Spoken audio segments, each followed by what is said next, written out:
so that this immeasurable power will be seen as God's, not ours. Though we experience every kind of pressure, we are not crushed. At times we don't know what to do, but quitting is not an option. We are persecuted by others, but God has not forsaken us. We may be knocked down, but not out. We continually share in the death of Jesus in our own bodies, so that the resurrection life of Jesus will be revealed through our humanity. We consider living to mean that we are constantly being handed over to death for Jesus' sake, so that the life of Jesus will be revealed through our humanity. Amen. This is the word of God. Let God arise. In Jesus' name, amen. Hebrews chapter 6. Siyafunda kumaHebhere uchapter ngu-6, siyaqala kuverse 13. Kuba wathi uThixo akumbeka ngedinga uAbraham, ekubeni bekungekho namnye umkhulu kunaye angamfungayo, wazifunga yena esithi, inene ndiyakuthi ndisikelela ndikusikelele ndithi ndisandisa ndikwandise. Verse 15, waza ngokunjalo enokunyamezela walifumanisa idinga. Verse 16, kuba abantu okunene bafunga lowo umkhulu kubo, sithi kubo isifungo siphelise yonke impikiswano, sise engqinisekweni.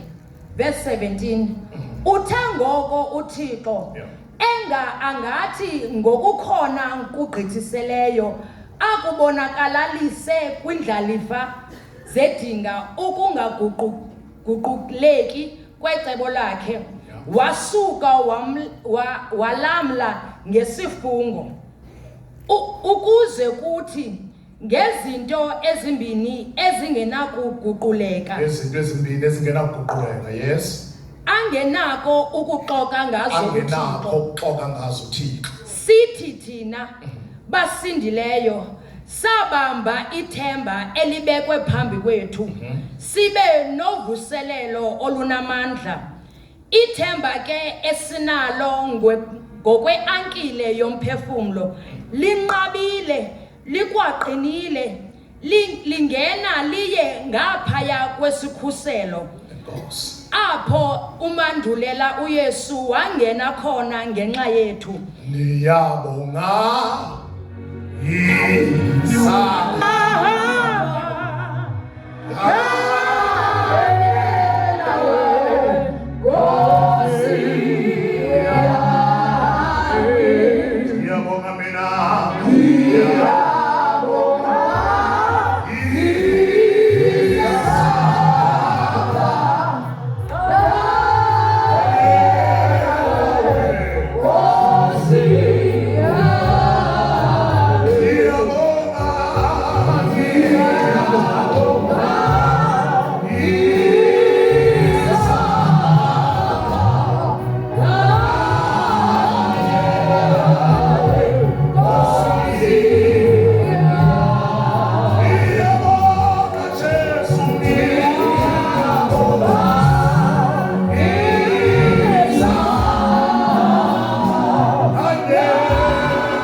apha kwi-Hebrews qale nje apha kwi-Hebrews uthi umbhali khona izinto ezimbili uThixo engaxoxa ngazo ngoba wafunga ezinto zethu, i-oath, the promise, power twins, they run parallel as shiyane zihamba kunye. I-oath kunye ne-promise, isifungo kunye nesithembiso. Le nto ke ibangela ukuba sithi noba siyakhahlelwa phantsi singatshatyalaliswa kungenxa yesifungo nesithembiso. Ndingatsho ukuba akhona namanye amawele ngalake sisindiswe ngawo, i-grace ne-mercy, power twins, they run parallel azishiyana. Zona ke sisindiswe ngazo, sisindiswe ngoba abantu sho njalo uPaul kwi-Ephesians ethi asisindiswanga ngamisebenzi, we were saved by grace, for God saw us through the eyes of grace. Sityumba-tyumbeka emxokozweni wesono, ubuya athi wasiwela ngenceba yakhe kuba usisityeni ngenceba. Now sesifikile ke siqhutyekekiswa lubabalo, sibuya ke ngamaxesha okukhahlelwa phantsi, sivuswe yi-oath and promise. Ufungile uThixo ngathi, andiyazi noba isithele naloo nto tshali, uba ke mhlawumbi uba beyiqonda kakuhle usathana loo nto benosikasivela siyeke bhetele sisike sizikhonzele uThixo. Qha kwelinye icala iyasinceda, iyasithini kwelinye icala, iyasinceda because kukhona ii-chapters ezityhilwayo ngathi ngenxa yokuba esikhahlela phantsi. Apha ke kwi-Hebrews kuqiniswa abazalwane abaphuma kwi-Judaism bangena kwi-Christianity, banakho ukusola ngokuba bekungenje ngela xesha bebe kwi-Judaism. Izindlu zabo ziyavandalizwa, bayabethwa, bayatshutshiswa. Umbhali ke uyaba-encourage ngelithi aningenanga kwinto engeyiyo, bambelelani olukholweni olunayo uKristu umsindisi owasinikelayo ukuba afe ngenxa yethu. Nilumkele izinto eziyi-2 kwinto yonke eningaba niyayisola. Nilumkele i-syncretism, ukuxuba uThixo nezithixo. Number 2, nilumkele i-apostasy, ukuphika into ebeniyivumile uba inamandla. Ilumkele loo nto. Kwi-syncretism kuba ningamxubi uThixo, ngoba ngolo hlobo niyamkhweletisa, nimhlanganise nezithixo. Alright, mhlawumbi ke ningawina kwi-syncretism ngoba mhlawumbi along the way you will change, nimkhumbule uThixo onihlanguleyo. kodwa kwi-apostasy angeke akwazi ukunixolela ngoba niyabe nimphikile, nikhanyele imisebenzi yakhe ebalulekileyo. Uyabahlangula apha umbhalo, andifuna ungena kwibambano wayebhalile ngoba ininji into ethethwayo ngencwadi yamaHebhere, kodwa itone, it is the tone that counts. Yazakala yona uba ekampostile uPaul. Anditsho i-theologians zingabethi, but it is the tone that counts. Ukuthi kuyazakala, especially xa yefika phaa ko-chapter 9 ethetha nge-sacrifice. Xa yibeka i-sacrifice bayintoni, xa yebeka i-tabernacle, xa yebeka i-altar. Hayi nisakona. Now encourage abazalwane ukuthi ningajiki kuba izindlu zenu zivandalizwa, ningajiki kuba nibethwa, ningajiki kuba nixinzelelwa. Yiyo le inamandla, yiyo le ukuthi xa ebakhuthaza ukusuka ko-chapter 1 uthi uThixo wathetha nabaprofethi, unamhlanje uthetha ngonyana wakhe uKristu Yesu. Angena ko-chapter 2, chapter 3 athi this Jesus is above the animals. This Jesus is above the angels. This Jesus is above Moses. Ninabantu ababambelela kwi-Judaism umthetho kaMoses. Jesus is above Moses. In fact, Jesus is the creator of Moses. Dlulani kwi-Judaism, ngenani nzulu kwi-Christianity. Nimjonge azatsho kwi-chapter 3 athi mondeleni umpostile wovumo lwethu, umbingeleli owangena kwabanye nje. Njengoba babingeleli babengena unyaka nonyaka, yena wangena kwabanye walihazula ikhusela ukuze abantu, the poor of the poorest, zingabi zangenelwa, zikwazi ukuzingenela. Athi ku-chapter 12 athi sise amehlweni kuyo impala nomgqibelelisi wokholo lwethu, the author and the finisher of our faith. Yiyo leningasajika, susana nehlwenu kwi-Judaism, susana nehlwenu kwi-troubles and trials. Jongani kuye.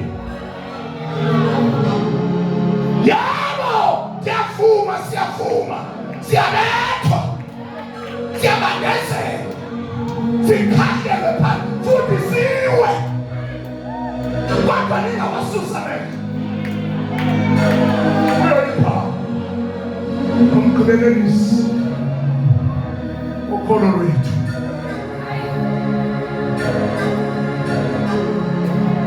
Imphamvu umgqibelelisi wokholo lwethu. Athi nayevala ku-chapter 13 athi this Jesus is the same yesterday, today, and forever. He doesn't change. The infinite God. He can't change.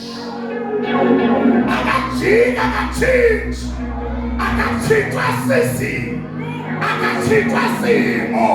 Uye izolo namhlanje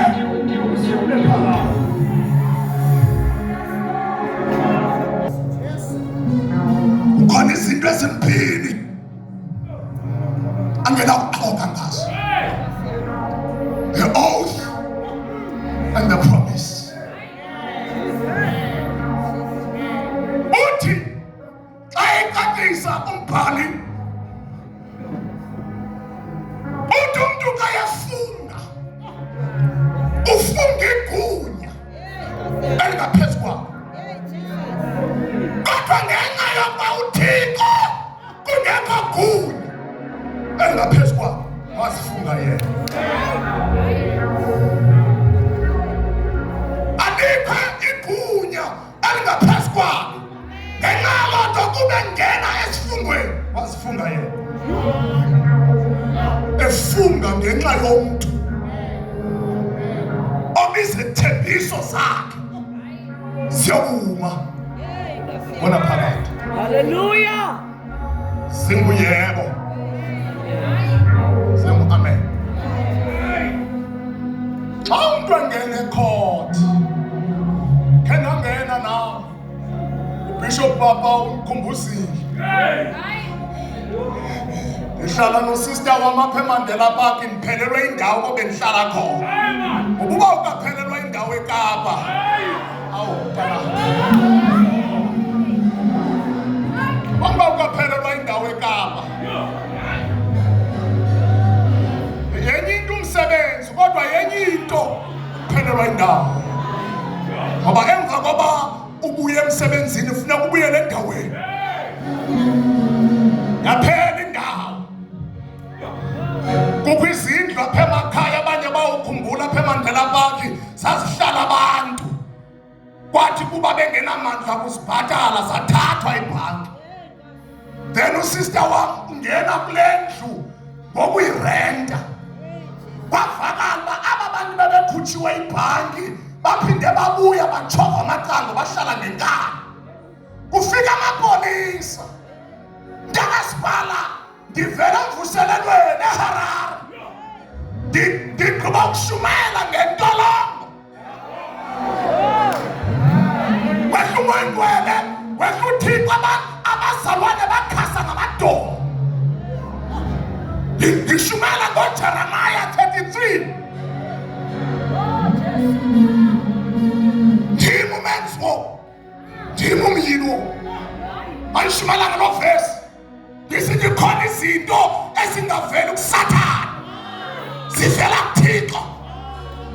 Ndisemandleni ndiyashumayela ngentolongo, ndide ndiyizobe ndithi jail is a place of frustration, a jail is a place of psychological traumatization, a jail is a place of depression, a jail is a place of confusion. Ndithi kubo uthi uThixo Jeremiah ndinqu ndikuphendule ukuxelela izinto ezinkulu ongazaziyo. Xa ndibuya emvuselelweni nge-9:30 zangena izigxadavu zamapolisa, ndigqiba uhlamba uba angena ejele, ngangena apha kule ndawo ndihleli nabafana abankothulwe inzipho ngeeplayas, amagazi ayagxika. Kukho indoda yaseMakhaza ethi ndilapha ngenxa yenkosikazi yam, indisolile, ithi ndirephe umntana wethu. Ndiyazi ukuba ndiyawuze ndithini ukumxolela. Kwafuneka ndinikeze i-counseling nomntu onjani. Now I've come to realize andibanjwanga nje, ngoba vele kakade bengekho sizathu soba ndibanjwe, kodwa nansi purpose.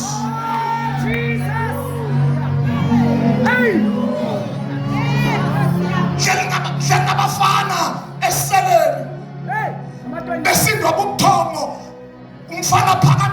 ufunwe ngexesha leleyo uduma isithonga ukhupha isithonga ngomlomo athi ulele laa nto athanda uyenza iyamsebenza engqondweni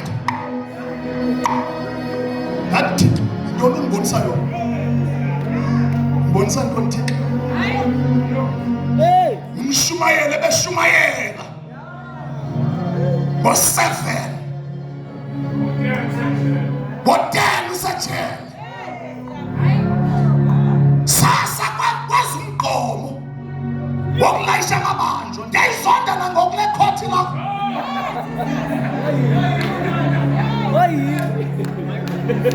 ayizonda le khothi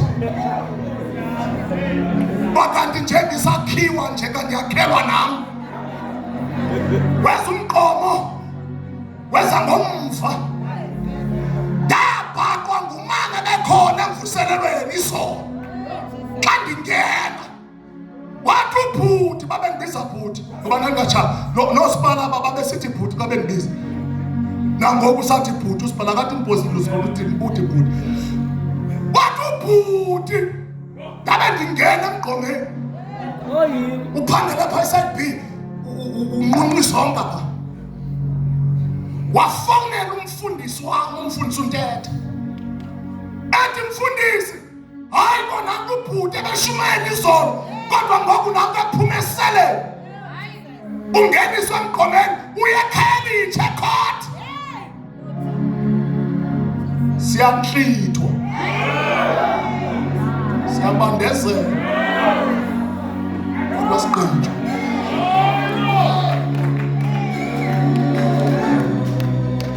ukhona umuntu ozobomelezwa namhlanje ebusuku osefuna ukuyena yahamba umgqomo sabheke court saphuma sangaqondi ngqo kwindawo yesifungo sakhe savalelwa ngaphansi ukubanda kuthini wachitshilizisa iplate enesigaqa sepapa nekhaphetshu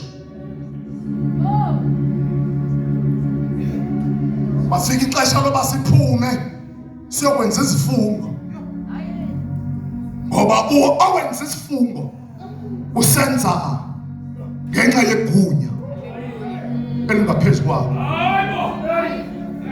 ncede Nkosi mthethe yalezwi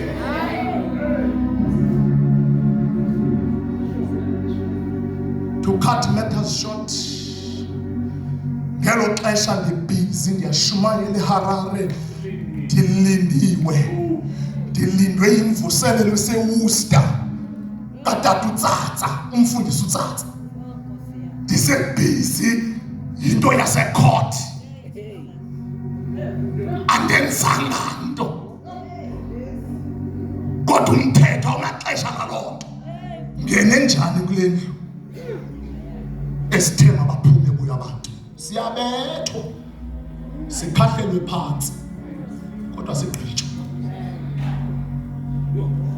yagqitha loo nto ndabe ndingena kwaministry samkela ii-credentials ndakasipala ezivela kumadoda amakhulu phezulu wathi omnye umfundisi waseStellenbosch wathi siyanibongela bafowethu ngoba niwelwe ngumqesandleni siyakumenshina lo wamkhalimelayo kabukhali sikwalamba umfundisi uMakhasi wathi uthini uthi bawelwa ngumqesandleni kule nto abuhlungu kangaka singeniswa kuyo ayingomqesandleni le nto ayingomqesandleni le nto lubizo emzaba ngathi bofika amaxesha ibe ngathi awubizwana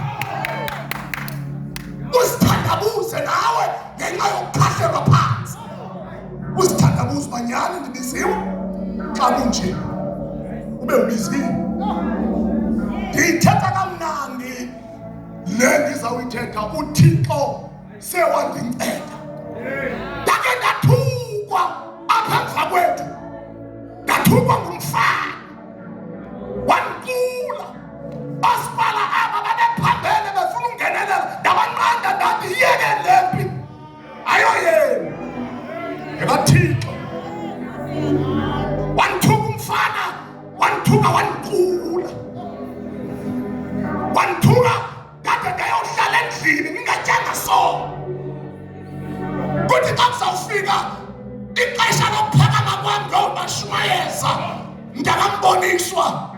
ndimedongeni zihlinye bese hleli nomntana endlini umntana ovayo lona ayinele ezimpahla namhlanje ethi utata wenzeni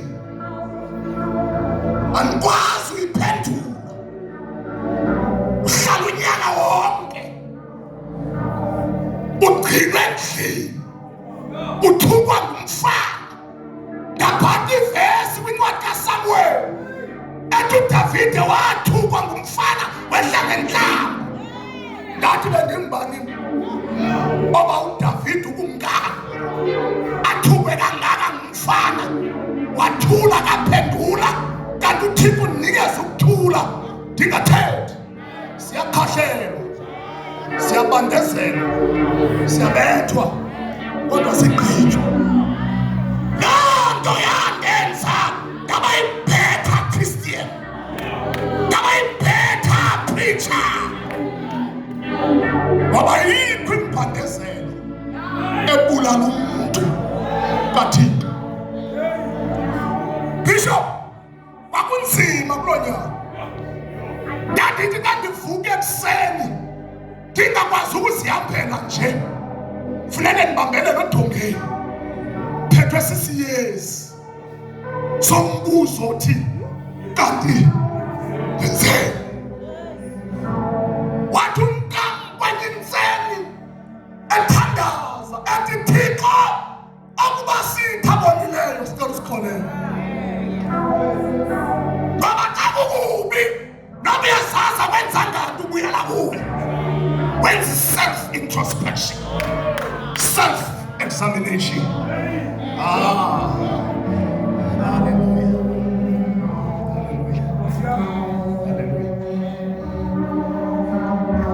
Siyabethwa siyakhahlelwa siyabandezela ngenxa zonke kodwa sigqile uhlala unyaka wonke uxoxa inafiki uxoxa inikisi the whole year uhlala endlini uxoxa inikisi kanti umuntu uyenzima uThixo uthule ngokunamaxesha okuthula uthi noba uyamcenga oba khawuthethe kaloku athule wathumela umfana wakwaGanjana umfana engene 40 days fasting wathi eyoyivala phezu kolwandle imonwabisi wathi kayithatha imoto oba eleqa enkonzweni kuSunday wathi jike imoto yiya kwaMgunyazi uyongixelela ukuba benza nganto kodwa le nto abangene kuyo ngama-labor pains ento ekufuneka iqalile lo 5 years ke bishop ukusuka kulo ngoba uThixo kawadla amadlungu wathi uThixo lomfana ama-labor pains ubupostile ngoba ubupostile obu uhamba nenhlungu nenhlupheko yaqwalasela usho njalo uMika yena uThixo apho unyathelo lwam luyovela khona wena lutshaba lwam ungahleki uthi uveze nalokugqibela ngoba lo Thixo noba ndiwile nje uzawuphinda andiphakamise because of your oath and promise because of isifungo esethembile wethembisile uba akasayi ukuzishiya akasayi ukuzilahla namhlanje lo mfana uma phambi kwam uhlala phambi kwam ndimshumayeza uhlala phambi kwam ndimshumayeza zamshumayeza nange-8 kwi-igniters xa sivala apha kwi-Believers Center uzabe khona ngiyamazi. Ndiyamshumayeza uThixo uyakhayisa oba ngeke ulifanele icebo likaThixo. Haleluya. Alifaneleki icebo lingezinzwe.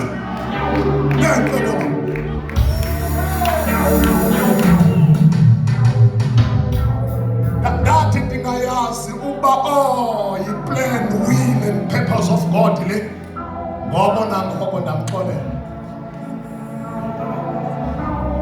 Oba umpostoli uMbhekeni beningeke niphume ekhaya.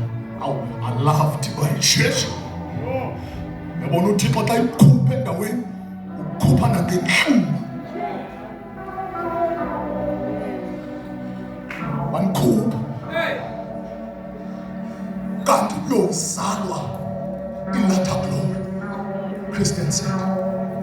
Nabo abantwana bami nangoku balapha phakathi kwabo kwabafana abayi-2 abangiseva engathi bazawubhubha kusasa. Abo bafana bakhula ngaphandle kokubazi uyise. They adopted me as their father.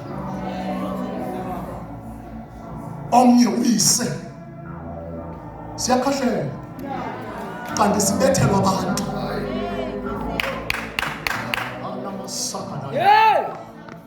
Omnye uthe ekhula nje uyise wabanjwa. Ebanjwa ngenxa yemfazwe zonoteksi aphangele kuzo. Ekhula nje akamazi uyise. Uyise aba kuDisemba uyaphuma.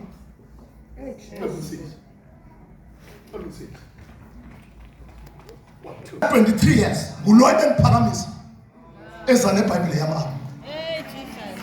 Wenza isifundo zobudokotela wakhanyelwa nguyise. Wambonela kude utata wakhe ekhonjwa ngunina. Anangu utata wakhe. Simanga sazimanga kule nyanga ephelileyo ucelwa ngogqirha uba ayokwenza i-operation e-Eastern Cape. Wahamba umfana samthandazela kuba ngoSeptember ebefake isicelo soba ngicela imithandazo tata okokuqala in my life ndizakwenza i-operation omnye umama kwezi zibhedlela zalapha eKapa. Wayenza i-operation yanempumelelo. Ogqirha bemele at a distance bethi mthathe ngowakho. uThixo wenza isimanga wathi kayigqiba kumenza i-operation waqhuma. Babuza ogqirha uba yintoni le, wathi lo mfana uThixo endihamba naye. These are the signs, the presence kaThixo. Waphila lo mama imiphuki idlakahlaka.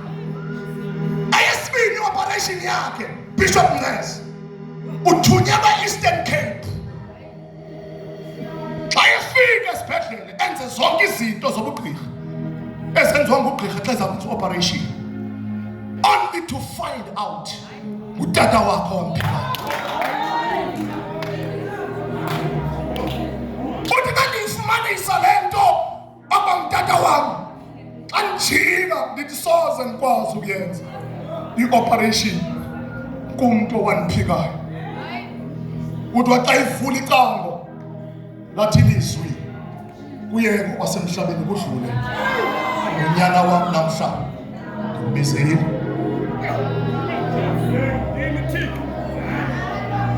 Siyakhahlela ngenxa zonke, siyabandezela kodwa siyatshatyalaliswa kodwa sigqitshwa. Uthi ndaya yenza zonke izinto, yenza i-operation. Umama wakwakhe lo tata umjongile lo gqirhanyana uzokwenza umyeni wakhe i-operation. Uthi ndayenza i-operation yanempumelelo. Uthe emva koba ndiyenzile i-operation wandibiza kusuku lwesibili wathi ungunyana wam, cela undixolele. Ngelo xesha undongondongo wathi ndiyacela sithethe. Wathi unyana andihlali apha, ndizawuhamba ndibheke eCape Town, uyawuthi ngexesha oredi ngalo undibize. Ndixelela ngale nto esikuyo inamandla kangakanani. Nge-22 yale nyanga ebewudischarja uyise isigulana sakhe.